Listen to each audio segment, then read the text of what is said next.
Assalamualaikum warahmatullahi wabarakatuh.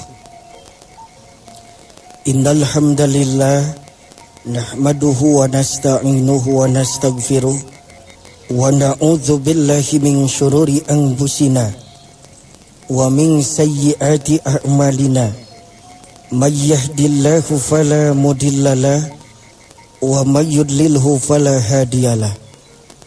Ashhadu an la ilaha illallah wa ashhadu anna Muhammadar Rasulullah. Allahumma salli ala sayyidina Muhammad wa ala alihi wa ashabihi ajma'in. Amma ba'd. Wargi dahliya dimanapun wargi berada, alhamdulillah wa syukru ala ni'amillah. Pada sore yang berbahagia ini kita dapat bersama-sama kembali dalam obsesi sore, obrolan sekitar syariat Islam, persembahan Radio Dahlia 101,5 FM bersama saya Asyib Tatah Ghazali dan rekan setia saya Mas Tomo. Semoga kebersamaan kita ini mendapatkan rahmat, barakah dan maghfirah dari Allah Subhanahu wa ta'ala. Wargi dahlia, setiap orang pasti mendambakan ketenangan batin, dan mencapai ketenangan batin bukanlah sesuatu yang mustahil. Allah Subhanahu wa ta'ala ajarkan pada kita langkah nyata mendapatkan ketenangan hati, yaitu dengan zikir. Ala bizikrillahi tatmainnul qulub. Ingatlah, dengan zikir, mengingat Allah, hati-hati akan tentram. Quran surat Ar-Ra'd ayat 28. Dengan selalu mengingati Allah, hati akan tentram. Sebaliknya, ketika kita jarang ingat kepada Allah, hati akan kering dan gersang. Sejauh mana kita sungguh-sungguh ingin hidup dengan tentram hati akan sangat terlihat dari berapa banyak waktu kita gunakan untuk mengingat Allah. Ada orang yang ingat Allah ketika sholat saja, itu artinya dia akan selalu gelisah di luar sholat. Ada yang ingat Allah hanya ketika dia mendapat ancaman saja. Bahkan ada yang benar-benar tidak tahu siapa itu Allah selama hidupnya. Orang yang tidak kenal Allah, sehebat apapun dia, sebanyak apapun harta yang dimilikinya, serta setinggi apapun derajatnya di mata manusia, sungguh dia akan selalu dicekam gelisah. Wargi dahlia, seseorang harus yakin dengan keyakinan bulat bahwa semua yang ada di langit dan di bumi ini adalah milik dan ciptaan Allah.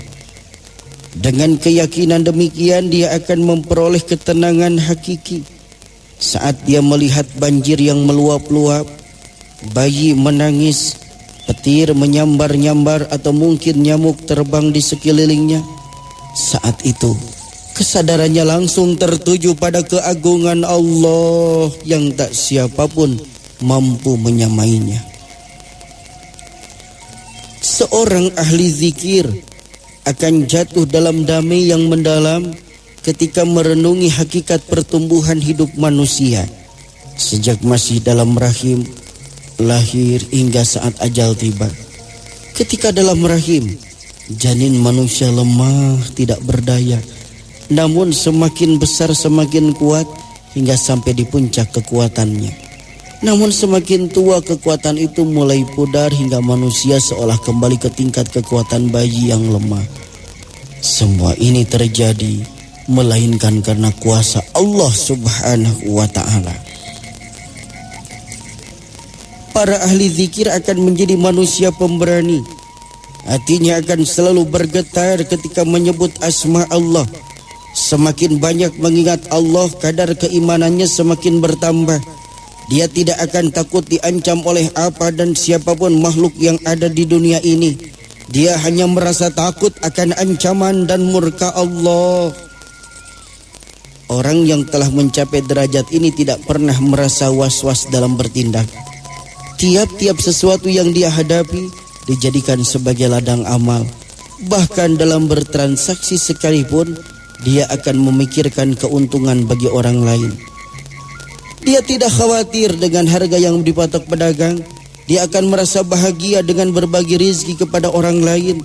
Dia sangat yakin bahwa yang mengatur rizki adalah Allah, dan dia akan berjuang sekuat tenaga agar rizki itu jatuh ke tempat yang barokah. Dia tidak takut hartanya akan habis, sebab Allah sudah menjamin memberi kelapangan rizki bagi siapapun yang berhati murah dan banyak berderma. Wargi Dahlia dimanapun wargi berada, Allah menciptakan segalanya dengan sempurna dan adil. Allah tidak menciptakan sesuatu kecuali dengan tujuan yang hak. Allah menciptakan dingin di kutub, dan orang mengira daerah kutub tidak layak dihuni. Namun bagi orang Eskimo, ternyata mereka bisa bertahan dan menikmati keadaan dingin itu. Demikianlah Allah menciptakan segala sesuatu secara proporsional. Allah maha sempurna, sedangkan indera kita amat terbatas. Melihat matahari saja kita tak sanggup, apalagi menatap keagungan Allah yang begitu sempurna. Kita ini kecil, tak berarti di hadapan keagungan Allah. Mata kita tidak mampu melihat kuman yang begitu kecil, padahal kuman itu adalah makhluk yang nyata. Mata manusia juga tidak sanggup melihat sesuatu dari jarak yang sangat jauh. Itulah kekuatan mata kita. Lalu bagaimana mungkin mata yang serba terbatas ini bisa melihat zat Allah yang tidak terbatas? Wargi Dahlia, dimanapun wargi berada, ungkapan bijak seorang ulama, Allah menyuruhmu semasa hidup di dunia memperhatikan alam ciptaannya. Kelak di akhirat dia akan memperlihatkan kepadamu kesempurnaan zatnya. Renungkanlah apa yang telah terjadi di langit. Beberapa wajah pada hari itu berseri-seri, bercahaya karena dapat melihat wajah Rabb-nya. Kadar penglihatan seorang hamba kepada Allah menurut apa yang dibukakan oleh Allah baginya, maka selama hidup di dunia Allah memperlihatkan kepadanya tanda-tanda keagungannya, dan kelak di akhirat dibukakan baginya hijab sehingga dia langsung bisa melihat zatnya. Wargi Dahlia dimanapun wargi berada, orang-orang yang mampu menjalani hidupnya dengan penuh kenikmatan adalah orang-orang yang terbuka hatinya untuk mengenal Allah lebih dekat. Dia tidak akan gentar terhadap apapun. Dia tidak akan sedih atas kehilangan apapun, sebab semua yang ada di alam ini adalah milik Allah dan dia berhak mengambilnya. Tidak ada yang paling nikmat dalam hidup ini kecuali dapat melihat Allah dalam segala situasi. Allah mampu melakukan segalanya. Saat kaki kita tersandung, bisa saja itu merupakan peringatan dari Allah bahwa kaki kita tidak digunakan untuk kebaikan. Saat hujan deras mengguyur kota kita, hanya Allah yang tahu maksud dari musibah itu. Kemungkinan besar kita kurang bersyukur atas nikmat yang telah kita dapatkan, dan yang pasti kita tidak mengenal Allah dengan dekat. Selama ini kita jauh darinya, maka Allah menimpakan musibah agar kita lebih mengingat dan yakin kepadanya. Tidaklah Allah menciptakan segalanya dengan sia-sia, tapi Allah ciptakan semuanya dengan tujuan. Wargi Dahlia dimanapun wargi berada, agar hati tenang dan hidup tentram, banyak-banyaklah berzikir disertai sabar dan syukur. Dua kantong ini, yaitu sabar dan syukur, dapat menghindarkan kita dari kebiasaan marah terhadap sesuatu yang telah mengecewakan hati kita.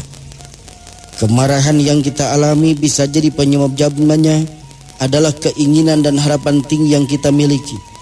Jika kita terlalu berharap untuk mendapatkan sesuatu, kita akan kecewa saat tidak mendapatkannya. Makin banyak keinginan, maka makin banyak peluang kita untuk meraih. Jadi orang yang paling nikmat dalam hidup ini adalah orang yang paling sedikit kebutuhannya. Dengan demikian, dia bisa terhindar dari rasa kecewa, marah, dan tersinggung, sehingga hatinya terbebas dari penyakit, dan dia mempunyai kesempatan banyak untuk berzikir kepada Allah atas kenikmatan yang telah dia terima. Wargidah dia dimanapun warga berada. Tidak tenangnya hati bisa disebabkan oleh penyakit hati yang sulit untuk disembuhkan. Kita sudah terbiasa seuzon terhadap orang lain. Hal ini menyebabkan hati ini selalu was-was, tidak menghindarinya. Kita harus tahu terlebih dahulu tentang penyakit hati yang kita alami. Banyak orang tersiksa dalam penyakit ini karena tidak tahu ilmunya. Wargidah dia dimanapun warga berada. Strategi berikutnya, kita harus selalu melakukan latihan-latihan agar mampu mengatasinya. Latihan pertama adalah latihan mengenal diri sendiri. Kalau seseorang ingin baik, maka dia terlebih dahulu harus mengetahui sesuatu yang ingin dia renungkan, yang ingin dia ubah menjadi baik. Pengetahuannya bisa dia dapatkan dari perenungan dan jawaban dari orang yang kita tanyai tentang diri kita. Latihan kedua adalah upaya untuk memperbaiki. Selain itu, tahu kondisi kita, maka kita usahakan untuk meminimalisasi bahkan menghilangkan kekurangan yang kita miliki dan rumusan formula-formula untuk memperbaikinya. Upaya yang kita lakukan harus diiringi dengan doa dan dengan cara meningkatkan kualitas baca Al-Quran dan zikir. Sebab itulah yang akan membantu kita untuk bisa berubah menjadi baik di mana manusia, dan yang paling penting baik di mata Allah. Setelah itu carilah lingkungan yang kondusif yang dapat mendukung kita untuk selalu istiqomah dalam usaha mendekatkan diri pada Allah dengan rizki ataupun dengan zikir yang kita lakukan. Wargi dahlia dimanapun warga berada. Jika hati tenang, maka kita akan merasakan lebih nyaman dalam melakukan ibadah wajib dan sunnah. Saat melakukan sholat fardu dianjurkan untuk selalu khusyuk. Tapi kita sebagai manusia biasa, karena kesulitan untuk sampai pada derajat khusyuk, konsekuensinya setelah kita melakukan sholat fardu dengan cara memahami bacaannya dan benar pula tata caranya, maka kita berusaha memperbaikinya dengan menambah ibadah kita melalui sholat sunat dan ibadah lainnya. Selain itu, perilaku kita harus juga diperbaiki. Inti dari sholat khusyuk bukan saja pada saat kita melakukannya, tapi harus ada bukti dalam bentuk perilaku yang baik dalam kehidupan sehari-hari. Wargi dahlia dimanapun warga berada. Lalu tahap yang ketiga, setelah tadi kita tahu bahwa hati ini akan merasa nyaman, tenang kalau memang banyak berzikir kepada Allah. Nah, lalu bagaimana tahapan-tahapannya, langkah-langkahnya? Ini tentunya dalam rangka melangkahkan kaki kita ya untuk berzikir, menzikirkan mata hati kita. Wargi dahlia dimanapun wargi berada. Selama ini kita terjebak dengan mabuk ritual. Ibadah kita hanya sebatas rutinitas dan tidak menjadikannya ritual kualitas. Wargi dahlia, memang kita juga harus berupaya semaksimal mungkin untuk mencapai kesucian itu. Sejujurnya banyak orang Islam sholat tapi banyak yang tidak paham bahasa sholat.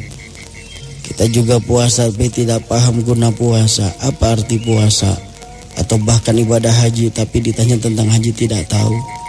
Kita wajib melaksanakan perintah Allah karena semua perintah Allah ini menuju kesucian. Allah itu Rabb, Ilahi, Malik, alam yang sangat bertanggung jawab. Setelah Allah menciptakan manusia, maka mereka diberi kesempatan untuk mensucikan diri, lalu dijaga olehnya. Kemudian diperintahkan taat untuk menjalankan syariatnya. Ketaatan itu adalah kunci dari segala kesuksesan. Untuk mencapai kesucian itu ada kiat-kiat tertentu. Wargi Dahlia dimanapun wargi berada. Nah, bagaimana sih untuk mencapai kesucian itu? Pertama adalah mu'ahadah. Mu'ahadah itu janji, berjanji sungguh-sungguh untuk taat. Hal ini sebagaimana ditegaskan di dalam Al-Quran, surat An-Nahl ayat 91, a'udzubillahi minasyaitonirrajim, wa aufu bi ahdillahi idza ahadtum wa la tanqudul aymana ba'da tawkidiha wa qad ja'altumullahu 'alaikum kafila innallaha ya'lamu ma taf'alun. Dan tepatilah perjanjian dengan Allah apabila kamu berjanji, dan janganlah kamu membatalkan sumpah-sumpahmu itu sesudah meneguhkannya, sedang kamu tidak menjadikan Allah sebagai saksimu terhadap sumpah-sumpah itu. Sesungguhnya Allah mengetahui apa yang kamu perbuat. Wargi Dahlia itu namanya mu'ahadah. Lalu yang kedua, muraqabah. Wargi muraqabah yakni selalu merasa ditatap oleh Allah. Bukan diintip. Kalau diintip kita tidak sadar ada yang mengintip. Tapi kalau ditonton, kita akan berusaha menjadi aktor yang baik. Al-Quran menegaskan dengan surat dan sangat jelas, wa indahu mafatihul ghaibi la ya'lamuha illahu wa ya'lamu ma fil barri wal bahri wa ma tasqutu min waraqatin illa ya'lamuha wa la jannatin fi zulumatil ardi wa ratbin wa la yabisin illa fi kitabim mubin. Dan pada sisi Allah lah kunci-kunci semua yang gaib. Tidak ada yang mengetahuinya kecuali Dia sendiri, dan tidak mengetahui apa yang di daratan dan di lautan, dan tiada sehelai daun pun yang gugur melainkan Dia mengetahuinya, dan tidak jatuh sebutir biji pun dalam kegelapan bumi, dan tidak sesuatu yang basah atau yang kering melainkan tertulis dalam kitab yang nyata, Lauhim Mahfuz. Wargi Dahlia dimanapun wargi berada. Nah, emang untuk mencapai itu semua wargi, tentunya kita harus ingat janji primordial kita. Secara primordial manusia telah dikaruniai fitrah. Fitrah sebagai karakter hakiki dan kepercayaan dasar manusia, yakni fitrah tauhid, suatu keyakinan akan keesaan Allah, suatu keyakinan akan keesaan Allah, akan kehebatan Allah Subhanahu wa ta'ala. Allah maha berkuasa, Allah maha menatap, maha mengetahui, maha dibutuhkan, atau tempat satu-satunya untuk bergantung. Oleh karena itu Dia sebagai tujuan akhir dari setiap diri kita maupun semua makhluknya. Wargi Dahlia dimanapun wargi berada, fikih tauhid jika senantiasa terpelihara, terimbas dalam kehidupan sehari-hari berupa rasa ikhlas, yakni tindakan dan amalan apapun yang dilakukan korupsi. Ya, jadi tindakan dan amalan apapun, maaf di situ tentunya orang yang sedang mengambil hak orang lain berarti sudah tidak ingat fitrahnya. Mengambil hak orang lain, mengambil hak masyarakat, itu sudah sedang tidak berzikir kepada Allah. Dia hanya beribadah, tapi dia juga melakukan hal-hal yang dilarang oleh Allah. Tidak karena ilah-ilah atau berhala. Ikhlas inilah yang menjadi landasan dari segala tindakan dan perbuatan kita. Jika kita ingin semuanya berarti dan memiliki dimensi ibadah, Sebaliknya, jika fitrah tauhid ini dikotori dan dirusak oleh hadirnya ilah-ilah yang lain yang bersarang di hati, maka dalam kehidupan sehari-hari akan melahirkan syirik. Syirik inilah yang menjadi sebab mengapa amalan apapun yang kita lakukan akan berubah menjadi sia-sia, buruk dan batil. Ikhlas dalam segala hal ini jelas menjadi lawan dari syirik. Dengan ikhlas, amal kita bermakna. Dengan syirik, amal kita akan sia-sia. Wargi Dahlia dimanapun wargi berada, mungkin kita akan bertanya, apakah ilah-ilah yang bukan Allah itu? Ilah-ilah itu bukan lagi berbentuk berhala, patung atau dewa yang dipuja-puja, tapi bisa berupa atribut-atribut artifisial yang kita sandang. Nafsu kita, ego kita, tradisi atau kebiasaan-kebiasaan buruk kita, kebodohan kita, ambisi, kepentingan-kepentingan pribadi, kepentingan harta, kekayaan kita, jabatan kita, profesi kita, gelar kita, rumah kita, mobil kita, popularitas kita, keluarga kita, pengetahuan kita, teman kita, orang yang kita cintai, tanda tangan kita, kecantikan atau kegantengan kita, dan sebagainya. Banyak tindakan yang kita lakukan hanya karena disandarkan oleh atribut-atribut kita sendiri. Atribut ini sebenarnya merupakan manifestasi topeng-topeng kehidupan yang dapat menghalangi hubungan kita dengan Allah. Kita sering bersembunyi di balik topeng-topeng ini demi mempertahankan harga diri dan kehormatan.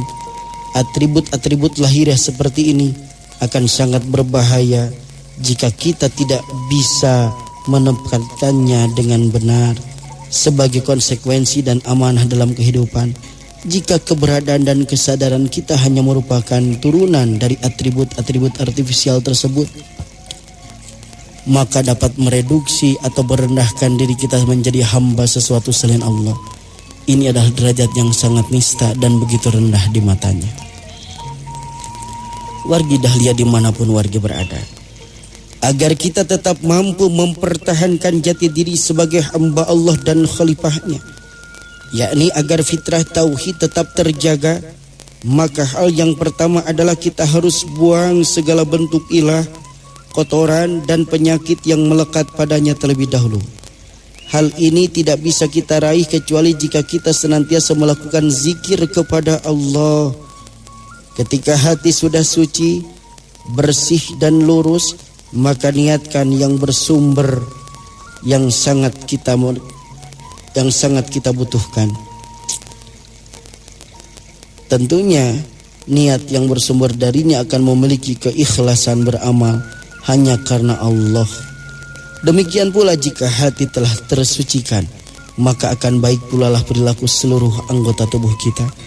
Dari sini lahirlah akhlak dan amal soleh sebagai manifestasi ketakwaan. Inilah yang dimaksud dengan hati yang sudah berzikir. Agar hati kita senantiasa berzikir, maka dibutuhkan upaya-upaya serius untuk mencapainya. Di sini minimal ada 5 tahap dalam proses menzikirkan mata hati agar hati kita tetap berzikir. Tahap pertama, kita mulai dengan taubat. Taubat artinya kembali. Jadi orang yang bertaubat kepada Allah berarti orang yang kembali ke fitrahnya yang sejati, yakni fitrah tauhid. Fitrah tauhid yang memiliki kecenderungan kepada keikhlasan, kesucian, kebenaran, kejujuran, kebaikan, kearifan dan keadilan. Ini berarti juga orang yang bertaubat kepada Allah adalah orang yang kembali dari syirik kepada ikhlas, kemudian dari sifat-sifat tercela dan kotor kepada sifat-sifat terpuji dan suci, kemudian dari kesalahan, kemunafikan dan dusta kepada kebenaran dan kejujuran, kembali dari kekasaran dan kezaliman kepada kearifan dan keadilan, kembali dari maksiat menuju taat, kembali dari semua yang dibenci Allah menuju yang diridhoinya. Wargi Dahlia dimanapun wargi berada, kita harus sadar bahwa kesalahan, kehilapan, kejahilan dan bodoh, dosa-dosa adalah amat mulia dan berharga jika kita mampu mengambil hikmah dan pelajaran darinya. Itulah sebabnya mengapa indikasi bahwa taubat kita diterima adalah jika semua kesalahan dosa itu telah menjadi ilmu pengetahuan bagi kita, dan ilmu ini kemudian mampu membangunkan kesadaran dalam diri kita untuk mendorong untuk berbuat yang lebih baik, yang terbaik. Jadi taubat merupakan titik perubahan, batu loncatan dan tangga menuju akibat perbaikan dan amal soleh. Wargi dahlia dimanapun wargi berada, kalau tidak demikian maka hal itu bukanlah taubat yang benar. Jika taubat kita tidak benar dan taubat kita itu rusak, maka kemungkinan besar kita akan mengulang untuk melakukan kesalahan dan dosa yang sama. Sebagai konsekuensinya akan sangat berbahaya, karena bisa menutup dan mengotori mata hati dan fitrah kita. Lebih dari itu, malah kita semakin jauh dari ampunan dan petunjuk Allah Subhanahu wa ta'ala. Tahap kedua setelah taubat mulailah dengan mensucikan hati dan jiwa dari segala kotoran, penyakit dan ilah-ilah yang bukan Allah atau tazkiyatun nafs, yaitu dengan mengendalikan hawa nafsu dan melepaskan keegoisan kita, menanggalkan selembar demi selembar sifat-sifat tercela dan tabiat-tabiat buruk yang ada dalam diri kita. Insya Allah hati menjadi suci, bersih dan bening. Dalam keadaan seperti itu maka hati kita akan siap untuk menerima percikan nur ilahi. Wargi dahlia dimanapun wargi berada, tahap ketiga kita lanjutkan, yakni dengan menjaga dan mendidik hati kita. Tentu setelah kita melakukan tazkiyatun nafs atau perjuangan besar, tidak serta-merta selesai dan berhenti di sini. Karena memang perjuangan itu tidak mengenal berhenti. Itulah takdir yang memang harus dijalani oleh setiap diri kita. Ajal menjemputnya.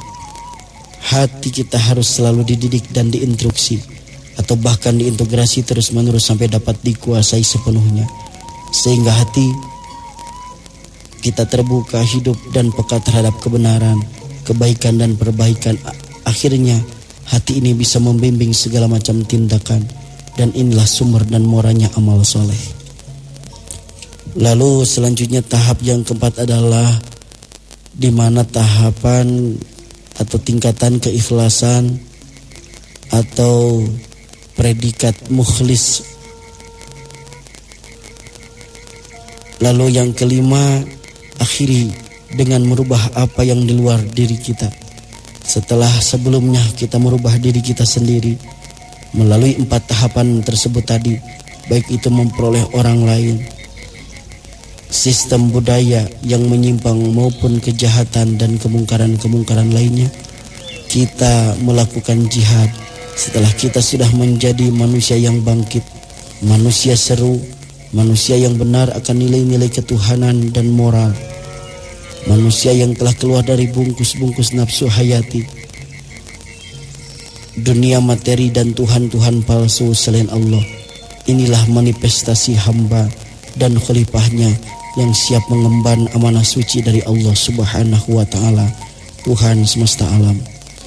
Wargi dahlia dimanapun wargi berada, manusia khalifah seperti inilah yang akan mampu melakukan tugas yang diembannya secara baik. Pertama, memakmurkan bumi, tidak merusak lingkungan, karena bumi ini adalah rumah kita hidup di dunia. 2, mengelola dan memanfaatkan anugerah, rizki dan segala ciptaan Allah untuk kemaslahatan dan kepentingan orang banyak. Tidak menumpuk-numpuk harta dan memperkaya diri. Lalu yang ketiga, akan selalu saling memberi kasih sayang kepada sesama manusia, karena baginya orang lain merupakan bagian dari dirinya, merupakan satu umat sederajat yang berjuang dan berusaha untuk mencari kebenaran dan mendapatkan petunjuknya. Sebaliknya, peka dan peduli terhadap nasib orang lain, baik yang sedang mengalami musibah, kesulitan maupun yang membutuhkan pertolongan.